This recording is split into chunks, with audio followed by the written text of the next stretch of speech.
私さ、性格悪いんだよね。照れないでよ。大丈夫でしょ。だって君弱いもん。 Halo semuanya, kembali lagi ke channel yang seadanya ini. Kali ini gue akan ngelanjutin pembahasan Ak Naga melawan Iblis part 3. Ini adalah kelanjutan dari video yang sebelumnya. Ya, jangan lama-lama lagi, langsung kita gasken.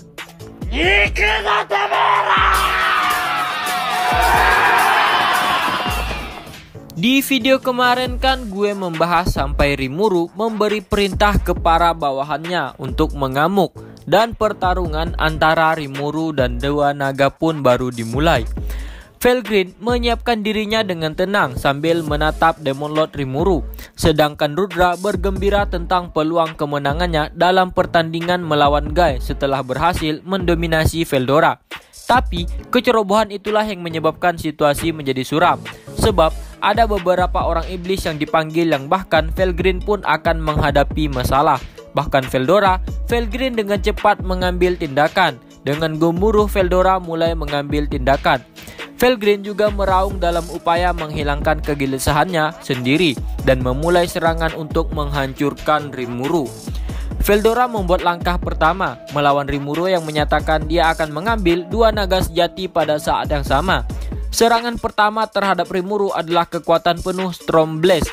Rimuru pun mengambil tindakan menghindar dengan paksa. Tak lama setelah itu, bidang pertahanan yang didirikan ditusuk dan kekuatan destruktif dari Storm Blaze menyebar pada titik itu. Lalu, Rimuru pun memerintahkan Wisdom Lord Raphael untuk memblokir Burning Breath Felgrin dengan Covenant King Uriel sampai dia mendapatkan Veldora kembali. Felgrin kesal pada kenyataan bahwa serangan napasnya tersumbat begitu saja. Lalu, dia pun melepaskan puluhan Head Blaster dalam serangan terus-menerus. Namun, serangan semacam itu pun tidak memiliki efek karena semuanya hanya memantul dari perisai yang muncul. Walaupun begitu, Rimuru tidak menggunakan perisai melawan Veldora, tetapi dia hanya menghindari atau menangkis serangan dengan serangan yang sama. Di sisi lain, Rimuru bahkan tidak memperhatikan Felgrin karena semua serangan Felgrin sepenuhnya diblok. Felgrin yang sombong pun memutuskan untuk melepaskan serangan paling kuat di seluruh gudang senjatanya. Seperti mesin menyala, Felgrin mulai melepaskan energi sihir dalam jumlah yang besar. Dengan keahlian utama Karate King Raguel, dia memanipulasi dan mempercepat panas. Selain skill ultimate-nya, dengan esensi panas, kekuatan akselerasinya pun ditambahkan. Gelombang kehancuran pun dilepaskan menuju Rimuru, disertai raungan naga merah tua. Itu adalah serangan pamungkas Felgrin. Felgrin mengkonfirmasi efek serangannya dengan sangat percaya diri. Tapi dia terpana saat melihat Rimuru yang tidak terluka. Itu adalah serangan absolut yang tak terhindarkan. Seharusnya tidak ada yang bisa bertahan dari serangan seperti itu tanpa cedera sama sekali. Jadi, agar Rimuru lebih fokus pada Veldora, Wisdom Lord Raphael diberi kekuasaan bebas untuk berurusan dengan Felgrin dan menghalau semua serangannya. Dengan menggunakan Gluttony King Beelzebub, efek serangan akan dikonsumsi, kemudian diisolasi di perut ruang penyimpanan dan akhirnya dinetralisir. Namun itu belum berakhir. Raphael pun mengaktifkan penjara terisolasi. Itu adalah kemampuan yang disintesis menggunakan penjara tanpa akhir atau Infinite Prison dari King Uriel yang menyatu dengan ruang terisolasi. Tanpa dia sadari, Felgrin pun telah terpancing menjadi formasi sihir berlapis-lapis. Penjara terisolasi yang bersinar pun langsung terbentuk. Itu adalah kemenangan total untuk Wisdom Lord Raphael. Dengan ini, Rimuru pun bisa leluasa berurusan dengan Veldora. Setelah menyegel Felgrin untuk sementara waktu, sekarang mereka mengalihkan perhatian mereka ke Storm Dragon Veldora. Pada saat Rimuru melakukan kontak batin dengan Veldora, Rimuru pun mendengar suaranya. Itu karena Veldora telah memisahkan sepenuhnya nucleic heart-nya, jadi egonya masih utuh, tapi dia tidak bisa kembali ke tubuhnya. Lalu masih dalam keadaan kontak, Veldora pun memperingatkannya bahwa ada serangan petir hitam yang akan datang. Seketika kemampuan mengiris yang kuat dari angin kematian pun menyerang Rimuru. Dengan panik, Rimuru pun menghindarinya.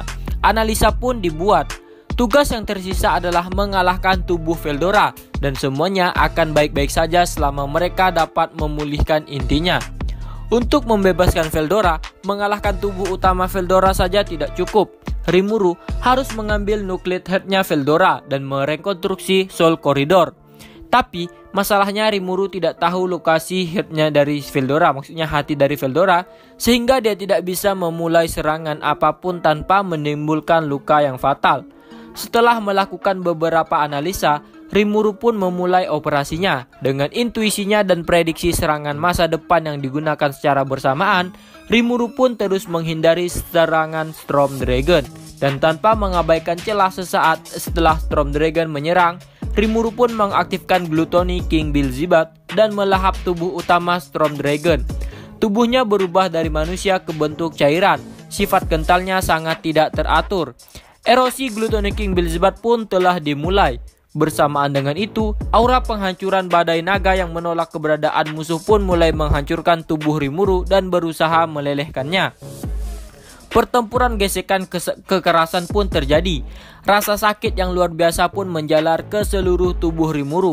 Namun, pada tingkat ini, Storm Dragon energi akan dimakan dan diserap, dan kemudian jantung Veldora akan dipisahkan, dan kutukan yang menghancurkan sirkuit sihir akan dianalisis dan dibatalkan. Sekarang, kemungkinan untuk mengkonfigurasi ulang komposisi tubuh menjadi jenis yang sama dengan Storm Dragon pun dapat dilakukan. Saat itu juga, rasa sakit yang Rimuru rasakan pun hilang, karena aura anti-korosif yang dikeluarkan oleh Storm Dragon telah dibatalkan. Dengan kata lain, Rimuru sekarang terus melahap dan mengubah segalanya menjadi energinya. Dan dengan cepat, energi sihirnya pun pulih dan mulai meningkat. Gluttony King Beelzebub pun memulai kembali melahap Storm Dragon. Dengan kecepatan yang mengerikan, jadi tubuhnya telah direkonstruksi menjadi naga sejati. Energinya menembus batas dan terus meningkat. Sebuah evolusi dan kelahiran kembali telah terjadi, dan cahaya yang menyilaukan membanjiri sekitarnya. Ketika cahaya memudar, sosok naga badai telah menghilang. Sebagai gantinya adalah bentuk kehidupan yang tidak diketahui. Dengan melahap Storm Dragon, tubuhnya terlahir kembali sebagai naga sejati kelima, slime utama Viscous Dragonoid Demon God. Sosok itu segera mengambil bentuk manusia tanpa jenis kelamin, dengan tangan perak berkilau keunguan, serta mata emas yang tajam dan cantik.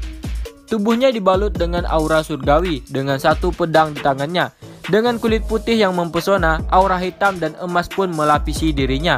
Lalu, cahaya menyelimuti seluruh tubuhnya dan satu set pakaian hitam legam pun muncul.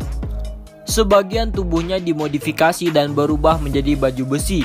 Felgreen pun melihat semua itu sambil terperangkap di penjara. Meskipun banyak yang terjadi di antara mereka, baginya Veldora masih tetap adiknya yang imut atau kawaii.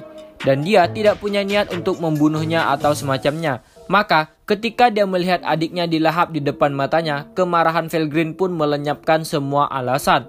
Dia pun mendobrak penjara saat dia meraung marah. Naga hangus, Felgreen bergegas menuju dan menyerang Rimuru. Di sisi lain, kondisi jiwa Veldora pun berhasil diamankan dalam keadaan baik-baik saja. Veldora dan Rimuru pun senang. Veldora pun akan diberikan klon untuk mengambil tindakan bebas. Lalu, Rimuru pun segera menguatkan tekadnya untuk menghadapi Felgreen si South Dragon yang akan menyerang.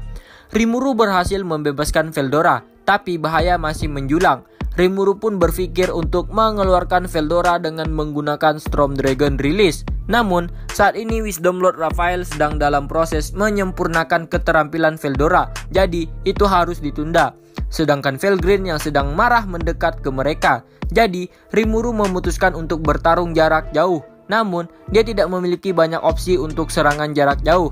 Lalu tiba-tiba, ada kemampuan baru yang ditambahkan ke Storm King Veldora. Direkonstruksi dari Storm Blast, itu adalah kemampuan yang disebut Storm Lightning. Dan itu adalah serangan jarak jauh terkuat yang dimilikinya. Setelah analisa yang panjang, Rimuru pun mengondensasi kekuatan roh penuh Storm King Veldora yang kemungkinan untuk meluncurkan ledakan energi vektor. Kekuatan dari melepaskan Veldora akan langsung disuntikkan ke pedangnya, yang berarti pedang itu mewakili semua kekuatan Veldora. Seketika gagang pedangnya pun mengkristal dengan cahaya ungu dan tangannya pun terhubung menyatu ke Veldora melalui pedang. Seiring dengan Blade Storm, Felgrin pun mulai bergerak dan Rimuru pun membuat ayunan ke arah Felgrin. Melihat itu, Felgrin berusaha menghindar. Satu ayunan pedang itu telah menembus langit dan membelah lautan dan memotong sayap Felgrin serta membelah beberapa Imperial Airship menjadi dua di sepanjang jalurnya. Felgrin yang kembali ke akal sehatnya pun tenggelam dalam campuran kemarahan dan ketakutan. Dengan satu serangan, itu pun sudah cukup untuk menghancurkan semangat para prajurit kekaisaran dan pertempuran pun telah diputuskan. Kaisar Rudra pun sangat marah sehingga dia tidak menyadari apa yang terjadi di sekitarnya. Dengan tidak ada cara lagi untuk mengubah situasi saat itu, situasinya pun sekarang bergerak menuju ke final. Lalu, pasukan kekaisaran pun akhirnya memahami kesulitan yang mereka hadapi. Dengan kemunculan pasukan iblis, mereka akan dibantai jika mereka tidak mencoba melakukan sesuatu.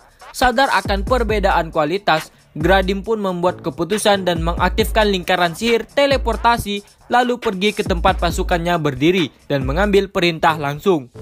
Gradim pun mengeluarkan perintah rahasia dan mereka akan menentang para iblis dengan upaya terakhir mereka. Gradim pun memberi izin untuk menggunakan keterampilan medis Beast Fusion dengan segera. Keterampilan medis Beast Fusion adalah keterampilan yang menyatukan iblis beast dan pawangnya. Alasan itu disebut keterampilan terlarang adalah karena menjadi tidak mungkin bagi individu yang mengaktifkannya untuk membatalkan efeknya. Alasan lainnya adalah risiko kematian 10%, risiko kegagalan kompatibilitas dan sepenuhnya berubah menjadi binatang iblis maksudnya 20%, risiko kehilangan kendali berlaku untuk Beastman dan Demon Beast 30%, risiko efek samping yang dihasilkan dari fusi 20%, hanya ada peluang 20% untuk kesuksesan fusi lengkap, dan individu yang kompatibel itu jumlahnya kurang dari 1% di antara seluruh pasukan. Mereka disebut Kesatria Chimera dan merupakan pembantu Beast King Gradim. Perintah yang dikeluarkan Gradim itu pun mirip dengan hukuman mati bagi pasukan Biskop, dan pasukan pun dengan cepat mengikutinya. Hasilnya, dari 30.000 anggota pasukan Demon Beast, 7.700 berubah menjadi Beast Setan mengamuk, 5.800 menjadi Setan Beast yang lengkap, 4.500 berubah menjadi Beastman yang mengamuk, 7.400 menjadi prajurit Demon Beastman, 550 berubah menjadi Chimera Knight. Maka hasilnya adalah kerugian yang cukup besar. Orang-orang yang mengamuk sudah dikeluarkan dan mengamuk digeladak. Lingkaran sihir tipe ejeksi telah disiapkan sebelumnya untuk berurusan dengan orang-orang itu. Mereka yang masih waras dan siap tempur berjumlah 13.750 yang kurang dari setengah pasukan. Anggota yang berubah menjadi Demon Beast tetapi masih sadar juga dihitung. Jadi penurunan jumlahnya tidak signifikan. Gradim pun mengangguk puas. Jumlah kesatria Chimera yang lahir lebih tinggi dari yang diharapkan. Ada sekitar 100 dari mereka yang sudah menjadi asistennya. Beast King Gradim pun sangat percaya diri dan mulai mereformasi barisan untuk mempersiapkan pertempuran. Di sisi lain, pasukan hitam atau Black Number melepaskan kekangan mereka saat mereka menerima perintah dan akan menuju langsung ke airship yang telah dievakuasi ke laut. 100 kapal udara yang masih ada di udara akan menjadi makanan mereka. Sisa 200 lebih yang turun ke laut adalah milik mereka, dan bawahan dari 3 pilar mereka sekarang mengamati mangsa menyedihkan mereka.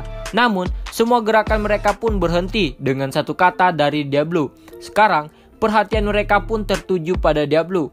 Lalu, Diablo memerintahkan Testarossa untuk membersihkan bagian bawah, dan Testarossa pun langsung memberikan perintah untuk ante-antenya dan dengan cepat mengambil tindakan terhadap mangsanya. Lalu, Diablo pun tiba-tiba menembakkan meriam nuklir. Ledakan jarak jauh nuklir cannon pun menembus pertahanan airship dan tanpa kehilangan momentum melakukan kontak langsung dengan Kaisar. Tapi Kaisar tidak terluka. Para kesatria yang melindungi Kaisar bahkan tidak bergerak seolah-olah mereka tahu hasilnya. Itu karena salah satu Angel Series. Angel Series dikenal memiliki sifat defensif yang tinggi. Pertahanan yang dimiliki Kaisar adalah yang tertinggi dari mereka semua. Melihat hal itu, Diablo pun membagi tugas para iblis untuk membersihkan para kesatria yang melindungi Kaisar. setelah menerima perintah para iblis pun pergi.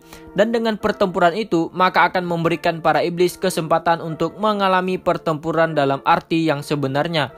Dan itu berlaku juga pada 3 pilar, yaitu Testarossa, Carrera, dan Ultima. Bertahan dari rintangan dan mendapatkan kekuatan mereka. Itulah tujuan utamanya. Untuk Biscop, pertempuran di langit menempatkan mereka pada posisi yang kurang menguntungkan. Berserk, Demonic Beast, dan Beastman yang tidak waras pun tidak dapat mengenali teman atau musuh. Mereka hanya saling menyerang. Tapi seketika semua berbalik ke arah langit, karena naluri mereka berkobar saat melihat teror yang semakin mendekat. Testarossa pun hanya merenggut pada mereka dengan tampilan tidak tertarik. Apa yang disaksikan adalah sekelompok idiot meronta-ronta di atas arsip. Kemudian, dia pun muak dengan sekelompok binatang buas yang terbang ke arahnya. Lalu dengan tanpa ragu, dia merilis Deathstreak ke lokasi di mana airship penuh sesak. Semua kapal udara dalam jangkauan bola yang sempurna pun dilanda kematian. Deathstreak juga mempengaruhi lautan, dan semua kehidupan laut yang terbuka pun lenyap, marah, malu, dan ketakutan. Emosi itu menggerakkan hati Gradim. Dia pun melepaskan satu mantra. Itu adalah mantra yang sangat maha kuasa, sehingga Magic Barrier tidak ada gunanya. Raja Beast pun meraung dan mempersenjatakan tingkat dewa pun melilit ke tubuhnya. Dengan kekuatan binatang iblis yang tinggal di dalam tubuhnya, Gradim pun mulai berubah. Dengan serentak, 100 kesatria Chimera bawahannya pun masing-masing melepaskan kekuatan mereka. Kemudian, Palka atas kapal pun terbuka dan mereka melompat keluar geladak. Dengan demikian, Raja Iblis dan binatang itu pun bentrok. Dari atas, Killer Lord Testarossa menghadap dan menerima tatapan Beast King Gradim yang memelotitinya dari dek atas. Di belakang Testarossa ada 100 Iblis Cavalier dan juga Gradim memiliki 100 bawahannya Kesatria Chimera. Masing-masing pasukan pun menunggu pertarungan terakhir. Testarossa pun memerintahkan pasukannya untuk bergerak. Di bawah perintah Testarossa, Iblis Cavaliers mulai bergerak. Mengikuti mereka, Testarossa serta Gradim pun memulai konfrontasi mereka. Terhadap seruan pertempuran Gradim, Testarossa pun menjawab dengan anggun. Jadi, pertandingan pun dimulai dan kemudian berakhir dalam sekejap. Tubuh Beast King Gradim yang mengenakan armor kelas dewa yang bersinar tidak dapat menahan Black Blade dengan pedang besar Death Blade yang Testarossa gunakan dan diiris menjadi pita. Itu adalah pedang kematian, dibentuk oleh api hitam kental yang menjadi kunci untuk mengaktifkan Deathstreak.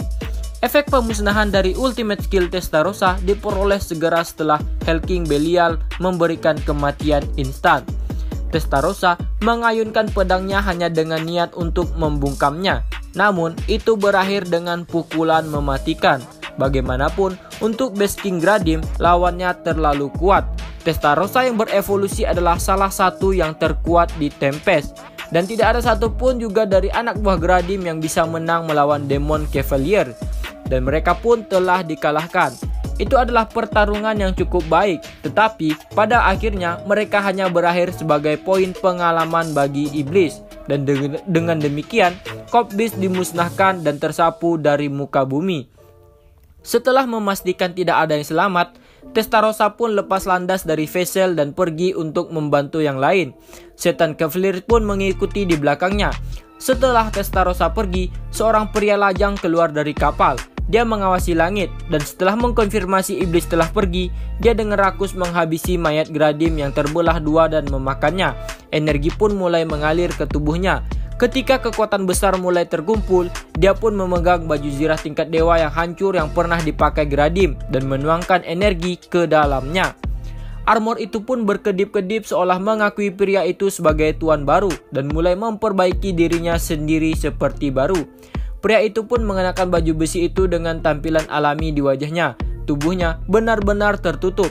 Helm menyembunyikan wajahnya serta identitasnya. Pria itu pun meninggalkan tempat kejadian menuju formasi sihir transfer di dalam kapal.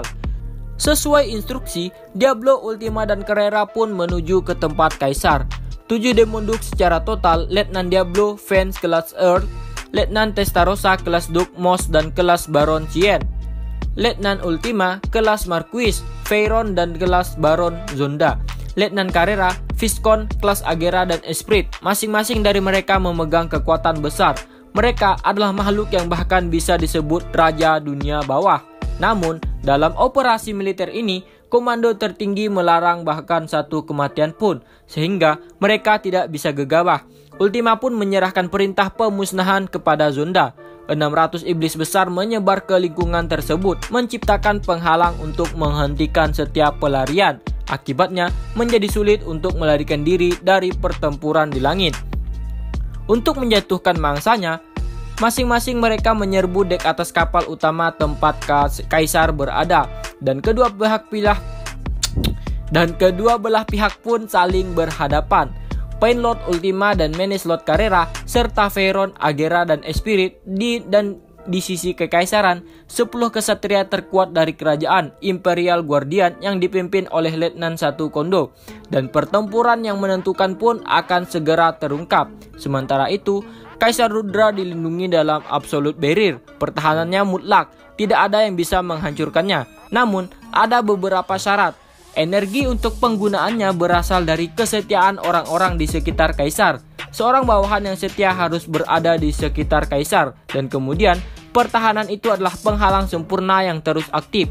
Namun, selama aktivasi, semua bentuk serangan dan tindakan dilarang. Kemampuan itu adalah keterampilan ultimate skill Justice King Michael Castilgord. Karena itulah kaisar tidak bergerak. Ketika dia mulai mengambil tindakan agresif, itu menandakan hilangnya pertahanan absolut. Kaisar pun memberikan dekret kekaisarannya untuk menyerang. Kesatria setia kaisar pun segera memulai mengambil tindakan untuk mengeksekusi perintahnya. Ultima pun mengamuk. Carrera bersikap tenang, tapi bersumpah tidak akan pernah memaafkan musuh-musuh itu. Iblis yang mengikuti mereka pun gemetar ketakutan karena aura dari mereka. Pada titik ini, tidak mungkin untuk menghentikan mereka. Menyerah adalah jawaban yang tepat. Veyron pun memandangi pertukaran di antara kedua Viscount. Atasannya, Raja Iblis adalah eksistensi yang tidak boleh marah sama sekali. Nah, kebayang nggak tuh? Carrera sama Ultima mengamuk. Dan kemudian, Iblis seperti Veyron antisipasi. Pasangan Raja Iblis pun melepaskan kengerian mereka. Yang dimaksud di sini adalah Carrera dan Ultima. Nah, sampai di sini dulu untuk video kali ini. Di video selanjutnya kita akan membahas tentang mengamuknya Ultima dan Carrera. Lalu ada juga pertarungan Diablo yang menyaksikan pertarungan mereka. Lalu kedatangan pengumuman yang menyeramkan dari Ultima. Pokoknya banyak deh. Oke, sampai di sini saja untuk video kali ini. Sampai jumpa di next video. See you too. せっかく悪いんだよね。照れないでよ。大丈夫でしょう。だって君弱いもん。